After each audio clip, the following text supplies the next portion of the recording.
కూల్చుడా నాన్చుడా ఏటూరు Nagaram highway వెంట ఏం చేస్తారో రసూల్కుంట శిఖం నిర్మాణాలపై అధికారుల తర్జన భర్జన.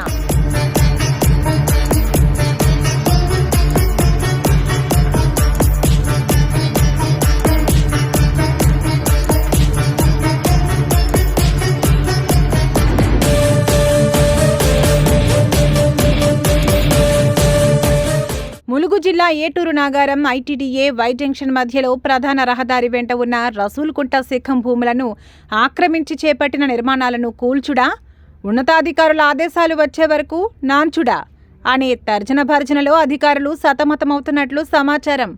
రెవెన్యూ రికార్డులో సుమారు 24 ఎకరాలుగా ఉన్న రసూల్కుంటలో ఇప్పటికే 2.5 ఎకరాల భూమి ప్రైవేట్ వ్యక్తుల చేతిలోకి వెళ్ళింది. మరో 6 ఎకరాలకు పైగా ఇటీవల కబ్జా చేశారు. ఇవన్నీ మండల కేంద్రంలో జరుగుతున్నా అధికారులు ఏం చేయలేకపోయారు. ఇటీవల హైదరాబాద్లో సీఎం రేవంత్ రెడ్డి ఆదేశాలతో చెరువులు, కుంటలు ఆక్రమించి నిర్మించుకున్న భవనాలను కూల్చివేశారు. రాష్ట్రంలో చెరువులు, కుంటల ఆక్రమణలు ఎక్కడ జరిగినా పూర్తిస్థాయి నివేదిక సిద్ధం చేయాలని సీఎం రేవంత్ రెడ్డి అధికారులను ఆదేశించినట్లు తెలుస్తోంది.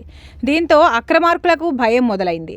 చెరువులు, కుంటలను ఆక్రమించిన కబ్జాదారులపై ములుగు జిల్లాలో ఉక్కుపాదం మోపే అవకాశాలు మెండుగా కనిపిస్తున్నాయి. ముందుగా ఏటూరు నాగారం రసూల్కుంటతోనే కూల్చివేతలు ప్రారంభమయ్యే అవకాశాలు ఉన్నట్లు సమాచారం. రసూల్కుంట భూములను కాపాడాలని కోరుతూ ఏటూరు నాగారంకు చెందిన కొందరు ప్రజాప్రతినిధులు, అధికారులు ప్రభుత్వంతో పాటు ఉన్నతాధికారుల దృష్టికి తీసుకువెళ్లినట్లు సమాచారం. స్థానిక అధికారులు స్పందిస్తే రసూల్కుంటలో నిర్మించిన అక్రమ కట్టడాలు వేగంగా కూల్చివేసే అవకాశాలున్నాయి. నాంచినా కూడా ఏడాదిలోపు రసూల్కుంటను రక్షించే అవకాశాలున్నట్లు కొందరు రెవెన్యూ అధికారులు అంటున్నారు. రసూల్కుంట భూముల కబ్జాకు కారణమైన అధికారులు, ప్రజాప్రతినిధుల వివరాలు మరో కథనంలో.